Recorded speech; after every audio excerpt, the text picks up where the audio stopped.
Hello everyone. In the late 1990s, the People's Republic of China is trying to achieve its long-cherished desire to unify China.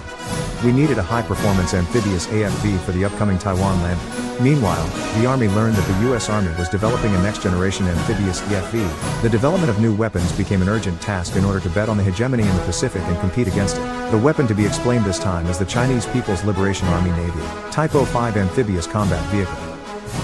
In the 1960s, the country launched the Type 63 amphibious light tank as an amphibious combat vehicle, and in the 1980s the Type 86 infantry fighting vehicle, which was a copy of the former Soviet BMP-1, was put into practical use. After that, in the 1990s, it formally signed a military cooperation project with Russia, succeeded in receiving technology licensing for BMP-3, the main IFV of the Russian Army, and in 1999, when it was put into practical use as the Type 04 infantry fighting vehicle. It was based on this the new amphibious AFV development plan accelerates at once. The plan is an assault gun type equipped with a 105mm tank gun on a common body. In addition to that, we developed an infantry fighting vehicle type with a space for soldiers at the rear of the vehicle body in parallel. The former is 05 type amphibious assault gun, the latter is 05 type amphibious infantry fighting vehicle. Both were started in 2000 and completed in 2005.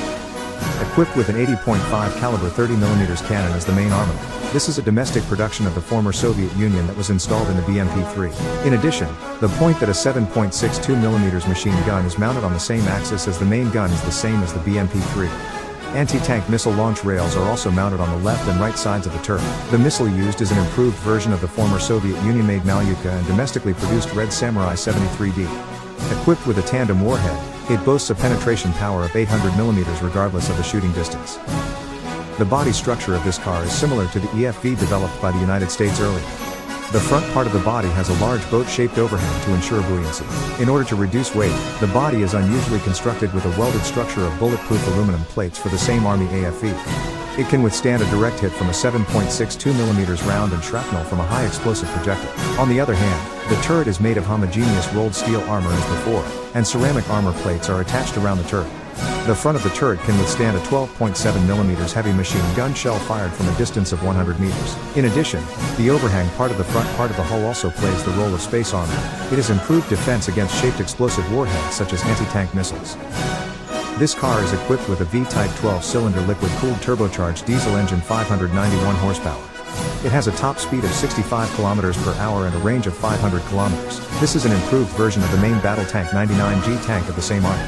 It is set to produce 591 horsepower when driving on land and 1,577 horsepower only when sailing on water. When navigating on water, the flaps installed on the front and rear of the car body are deployed to reduce resistance, and the propulsion power is. A maximum speed of 30 km per hour is achieved by 2 water jets at the rear of the vehicle. This vehicle satisfied the military with the performance test after development and was officially adopted as the Type 05 Amphibious Combat Vehicle. 152 were deployed to the Navy Land Corps and more than 300 to the Army Amphibious Mechanized Corps. After development, a family plan based on this car was also started, and the above-mentioned Type 05 amphibious assault gun in addition. Many armored recovery vehicles, armored command vehicles, emergency types and reconnaissance types were developed. Unlike previous amphibious tanks, which were limited to crossing rivers and swamps, this vehicle has the performance to cross the raging Taiwan Strait and destroy enemy tanks that prevent it from landing. Combined with the Kunlun-Shan class amphibious ships possessed by the same force, it poses a great threat in the East and South China Seas. It is said that the successful development of this vehicle made the Japanese Ground Self-Defense Force decide to develop a mobile combat vehicle. The appearance seen in the landing exercise to intimidate Taiwan. It may not be that far from us. Thank you for watching.